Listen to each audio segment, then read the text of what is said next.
शुभ गुरुवार सगळ्यांना. तर आज सकाळी ना मस्त चहा पीत मी नाश्त्यासाठी उपमा बनवला, चहा घेतला, नाश्ता केला आणि इथे अनु सुद्धा नाश्ता करत होती. आई करत आहेत पारायण, कारण दर गुरुवारी त्या मस्त पारायण करतात.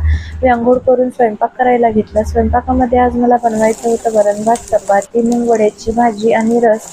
तर इथे बनवत आहे मी मूग वड्याची भाजी. तेल गरम झालेलं आहे. जिरे, मोहरी, लसूण जिऱ्याची पेस्ट, कांदा टाकून घेतला, छान परतून घेतला.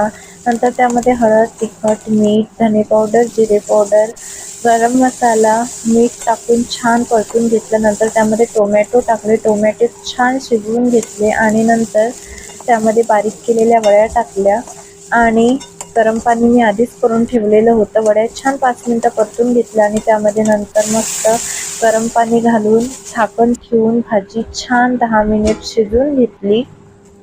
तर तयार आहे आपली वड्याची भाजी. आणि सगळ्यात शेवटी मस्त कोथिंबीर टाकून छान भाजी परतून घेतली. नंतर मस्त रस करायला घेतला, रस बनवला, देवाला नैवेद्य दाखवला आणि सगळ्यांसाठी ताटं वाढली आणि मस्त जेवण केलं. भेटूयात नेक्स्ट